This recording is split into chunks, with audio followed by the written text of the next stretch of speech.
E até, né, puxando aqui um gancho pro nosso tema das mães barraqueiras.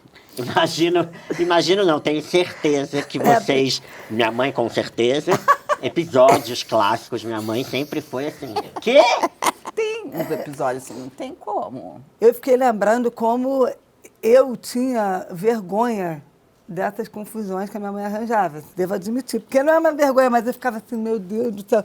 Sabe quando você quer ficar quieto, assim, que você não quer chamar atenção? Então, assim, cada barraco que a minha mãe fazia, eu tinha um pouco do tipo, não, deixa.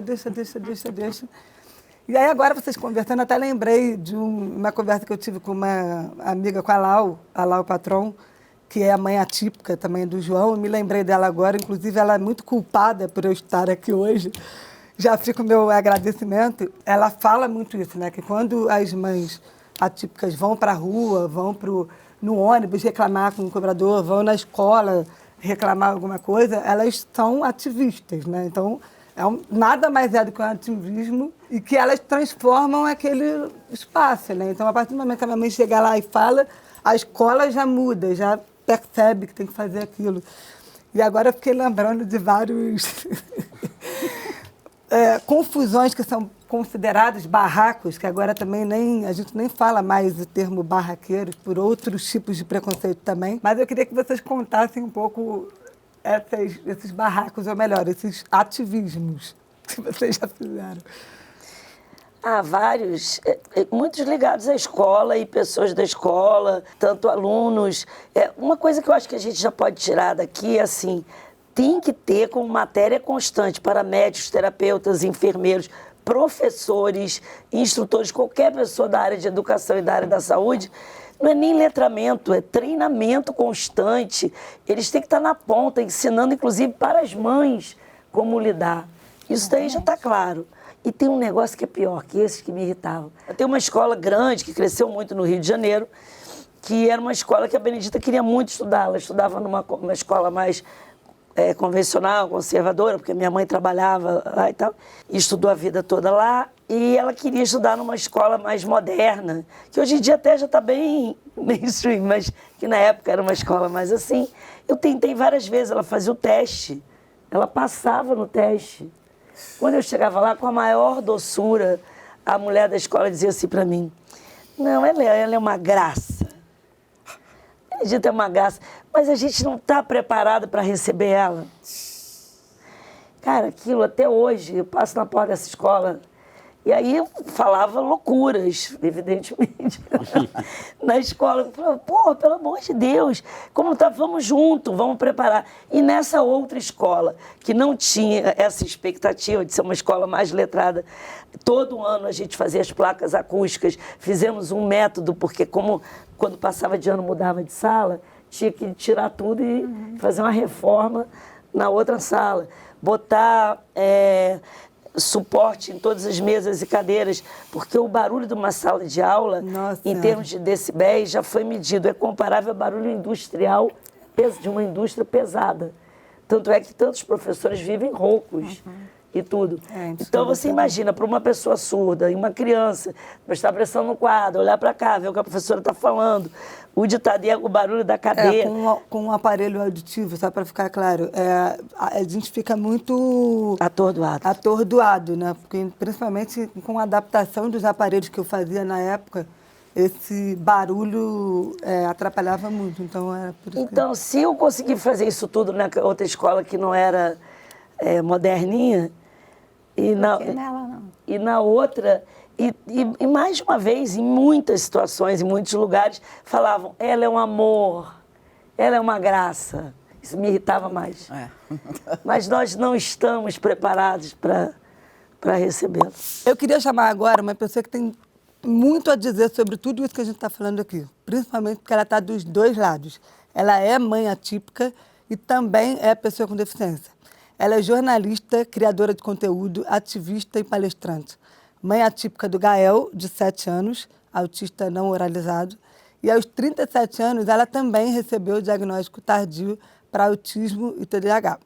Ela é criadora da página Sou Atípica Preta e idealizadora do Vidas Negras com Deficiência Importam, que é o primeiro movimento a discutir a deficiência e raça no Brasil. Muito bem-vinda, Gabriela. Gente, muito obrigada pelo convite. Muito feliz de estar aqui com vocês, compartilhando, né, esse momento.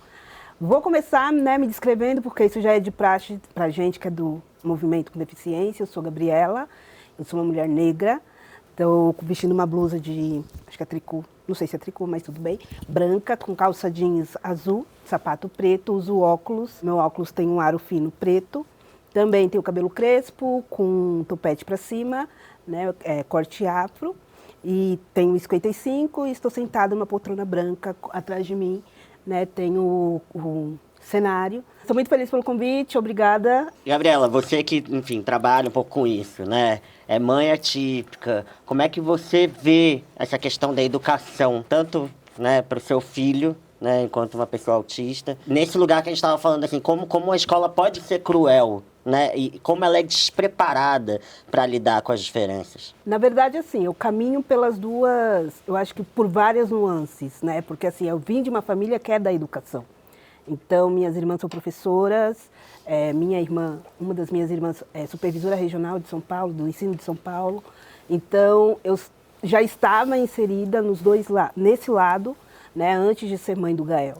Né? E aí, quando vem o Gael e vem o diagnóstico, e aí a gente começa a ter que correr, né, para poder inserir ele tanto na clínica, nas terapias, quanto quando ele começa a ir para a escola, quando ele começa a ter acesso à escola regular, você vê os dois lados dessa moeda.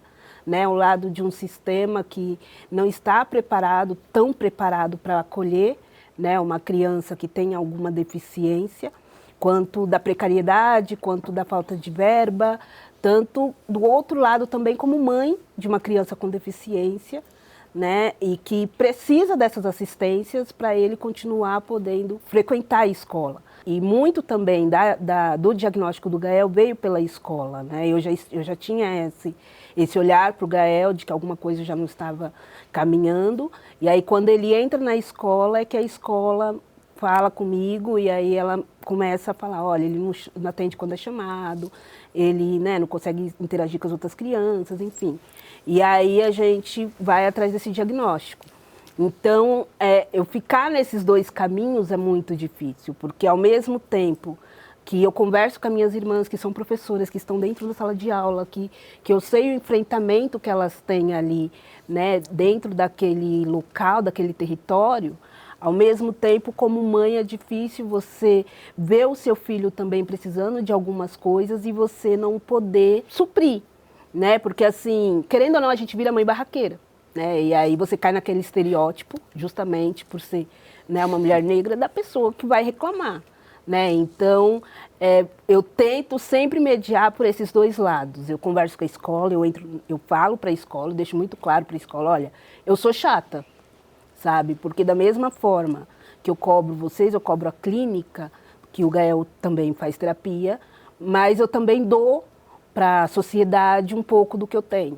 Então, eu acho que eu tenho o direito também, outras mães também têm o direito de cobrar para que os filhos delas tenham um mínimo de empatia, de acolhimento dentro daquele local. E não só falando da questão de deficiência, mas também da questão de raça, né? Que também é outro debate que eu tenho dentro da escola. Sabe o que eu acho? É que quando a gente fala que os profissionais de educação não estão preparados, não é um problema individual deles. Sim, é um problema do sistema em si. Que eles teriam que estar preparados para isso. Sim. E ninguém dá. Isso acontece em muitas áreas, né? E eu acho que é aí que a gente está dizendo, não é que o professor em si. Não, é justamente isso. É o sistema todo que quer nivelar por baixo. Né? Então, nesse querer nivelar por baixo, ele quer tratar todo mundo como igual, porém sem Seu filho estuda na rede pública? Meu filho estuda em rede pública. Né? Então, assim, todo ano é uma briga. Tanto para conseguir auxiliar de sala, quanto para que ele tenha material adaptado. Por exemplo, mandaram meu filho para uma escola que é muito longe da minha casa. Então, assim, meu filho não tem uma rotina de uma criança de 7 anos. Né? De manhã ele vai para terapia, e aí a gente chega em casa correndo, se troco ele, dou alguma coisa para ele comer, tenho que colocar ele numa perua porque a escola que mandaram ele é muito longe da minha casa. E aí o que acontece? Para ele, que é uma criança autista, que já acorda às 6h30 da manhã, para se arrumar, para ir para terapia, e faz toda, né, a intervenção terapêutica. E aí chega em casa e tem que se trocar e correr para a escola. Quando ele chega na escola, ele já está morto. Ele já está muito cansado. Então, o tipo de cuidado que tem que ter com ele dentro da sala de aula já é diferente, né? Já precisa ser adaptado. Quando eu engravidei do Gael, a minha preocupação de início era racial, né? Como eu vou criar um menino preto nessa sociedade, como eu vou ter que, né, encorajar, empoderar essa criança dentro desse mundo que é extremamente racista, né? Do país que é extremamente racista. E aí, quando eu recebo o diagnóstico dele, né, aí vem a questão da deficiência. Como é que eu vou tratar essa criança, como é que eu vou conseguir empoderar essa criança sendo uma criança preta com deficiência. Era mais, né? uma E mais um atravessamento, né? Que a deficiência em si não é o fator predominante, né? A sociedade, os atravessamentos atitudinais que acabam mexendo quando você é uma mãe atípica, quando você tem um filho com deficiência. Né? Porque ali dentro da sua casa você constrói aquele território seguro. Mas quando ele sai para a rua, você sabe que a realidade vai ser totalmente diferente, né?